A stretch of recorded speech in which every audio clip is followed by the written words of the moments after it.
Hello and welcome to this video of me and my father making an epoxy table. I've always wanted to make an epoxy table, but I've never understood why people always choose to get two planks and then fill out the middle of the table with epoxy. So I had the idea of cutting a lot of slices, and in this particular video we're gonna be using larch wood and then fill up the in-between of the slices with epoxy. So we did that, and this video is going to show you how we did it. So firstly we took a lot of old larch stumps which we had laying around from an old tree and then brought them to a sawmill, like you'll see in a second in this video, where we had them cut into 5 cm slices and to make them perfectly even so that none of them sticks out of the frame.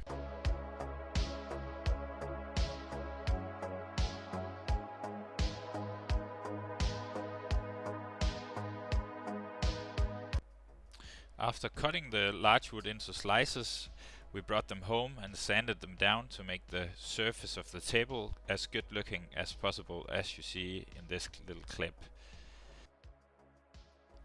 After sanding down the wooden slices, we made a frame for the table which measured 2 meters and 20 in the length and 1 meters wide and then 5 centimeters thick. When you make a frame for your epoxy table, it's very important that it is completely liquid proof, because the epoxy, like water, runs through every little crack, so make sure you make it completely liquid proof. And it's very expensive, so you only get one try. We did with the amount we bought, so be careful.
After finishing the frame and making sure that it's 100% liquid proof, we made a cover to put over the table to make sure while it's drying, no dirt or stuff will get into the table and into the liquid.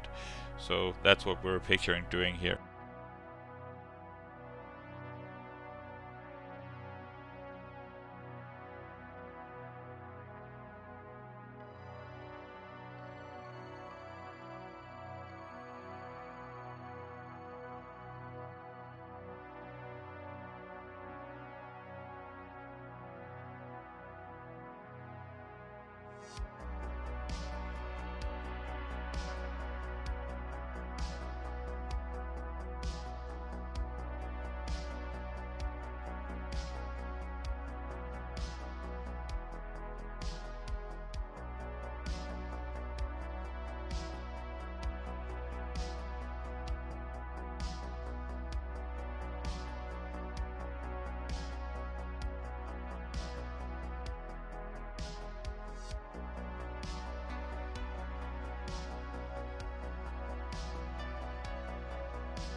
Then it was time for one of the hardest parts of making this table, and it was picking where the tree slices would go in the table. I made a little in between where I put no slices to make it kind of random and not seem like it was in some sort of system. But it ended up looking like it was some sort of system. Mind plays games with you, so it's hard to make the perfect choice here. And then afterwards we would put weight onto the slices so that it wouldn't float up after putting in the epoxy. So that's what we're pictured doing right here. And then afterwards we vacuumed in between the stumps to make sure there's no dust or no junk in when we put in the liquid. And then we just mixed up the epoxy and poured it into the table like so.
Unfortunately, I forgot to film the second pour in of the epoxy, so I only got the last layer we put on after removing all the weight and stuff. And I really apologize because it would have been a cool shot.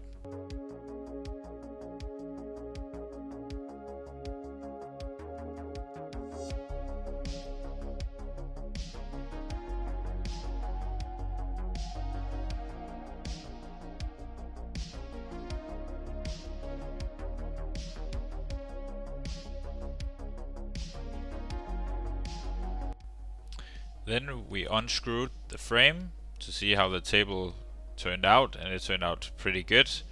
But upon further inspection, we discovered a lot of small air pockets in the surface of the table, and the two slices in the table were still sticking out of the surface. So I made the decision to put the table through a big sanding machine, which evens out the surface.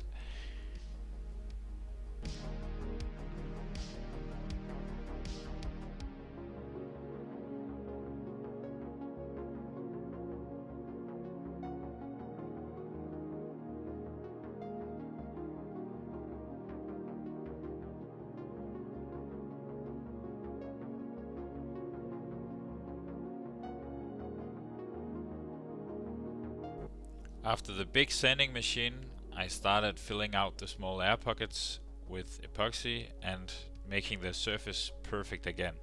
So this is what I'm pictured doing in this part of the video.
Then I sanded down the table again to smooth out the small air pockets, and this is what I'm pictured doing right here.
After sanding down the table, we poured a thin layer of another epoxy on, which is UV protecting, which means I could put the table outside if I wanted, and it just gives an extra layer of protection in general.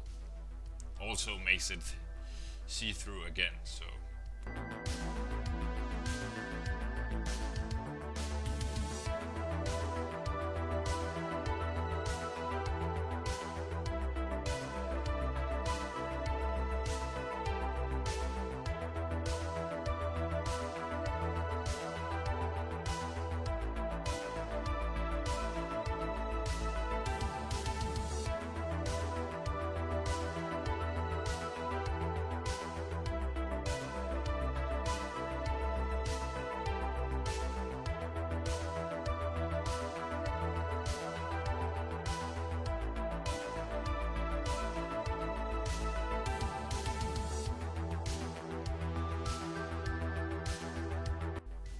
The last thing we did was polish the edges of the table, because you cannot pour the epoxy mixture on the edges. It would make it pretty ugly because it would run off and make the surface uneven. So we sanded it down and then polished it partly with machine and also in the hand when necessary. And this is what I'm seeing doing right here.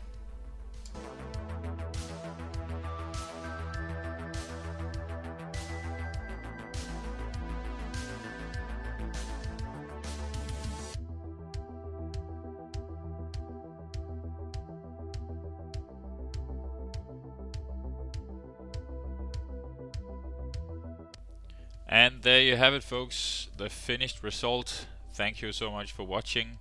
I hope you found some information in this video that you could use. I'm pretty satisfied with the results. not perfectly clear, but you can see through it.